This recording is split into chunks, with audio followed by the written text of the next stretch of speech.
નમસ્કાર, હું છું પ્રિયા અને તમે જોઈ રહ્યા છો જનતા કી જાણકારી ન્યૂઝ। નજર કરીએ આજના સમાચાર ઉપર। અમરેલી વડિયા સુરકપરા વિસ્તારના ભવાની ચોકમાં પાણી માટે બહેનો બની રણચંડી। વડિયા શહેરના સુરકપરા વિસ્તારના ભવાની ચોક વિસ્તારમાં છેલ્લા 3-4 દિવસથી પાણીનું વિતરણ ન થતા લોકોએ ખાસ કરીને બહેનો રોષ વ્યક્ત કર્યો હતો, પરંતુ સરપંચ શ્રી પાસેથી માહિતી મેળવતા જાણવા મળ્યું કે પાણીની લાઇન રિપેરિંગનું કામ ચાલુ હોવાથી 2 દિવસ માટે વિતરણ રોકવામાં આવ્યું હતું। આજેથી પાણીની લાઇનનું કામ પૂર્ણ થતાં નિયમિત રીતે પાણી મળવાનું શરૂ થઈ ગયું છે। સરપંચશ્રીના જણાવ્યા મુજબ ગત ઉનાળામાં વડિયા ગામમાં 1 દિવસ માટે પણ પાણી કાપ રાખવામાં આવ્યો ન હતો। ગામમાં સતત પાણી પુરવઠો જાળવવામાં આવ્યો હતો। અહેવાલ રાજુ કારિયા, વડિયા। પાછળની શેરીની અંદર કેટલા 3 મહિનાથી આ પાણીની પ્રશ્ન છે। અમે કેટલી વાર કીધું છે, ખોલવા વાળો પૂરી 20 મિનિટ ખોલે છે, અડધી કલાકે પાણી, અને પાછળની શેરીમાં પાણી એમનેમ જાતું હોય છે।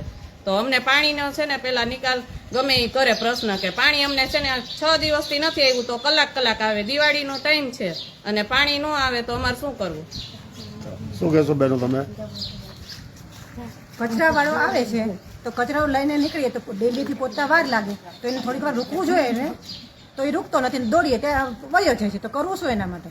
કોઈ માણસ અપંગ હોય તો દોડતા વાર અમારા ઘર આગળ મોરભાઈ ચોકમાં ગટર કેવી છે એ તો તમે જોવો કે આવડું મોટું ગામ, ધારાસભ્યનું ગામ, આવું ગામ ન હોય। જરાક તો વિચાર કરો કે આવા ગામમાં રહેવું કેમ? ગટરના પાણી એમનેમ જાય છે, ગટર કોઈ સાફ કરવા નથી આવતું। પાણીનો પ્રશ્ન એટલો આજ 5-5, 8-8 દિવસથી પાણી નથી આવ્યું, પછી વિસાવદર વાળી જે કરવી પડશે, બીજું શું થાય? ચાલો બેન, હાલો બેન આજે 8 દિવસ થયા વડિયાની અંદર પાણી નથી આવ્યું।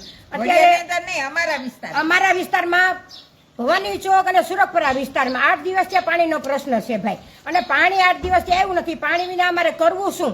અને સરપંચ સાહેબના ઘરની બાજુ 24 કલાક પાણી આવે છે, ત્યાં બધી સગવડ છે, ગટરોમાં પાણી વયા જાય છે, અને અમારે 8-8 દિવસ ઘરમાં ટાંકામાં પાણી નથી, પીવાના પાણીનો પ્રશ્ન છે, વેચાતું પાણી પણ વડિયામાં મળતું નથી। તો અમારે પાણીના પ્રશ્નનું કરવું શું? અમારે એ બાબતે પંચાયત અને ગામમાં જરાય પણ અમને સાથ સહકાર આપે એવી વિનંતી।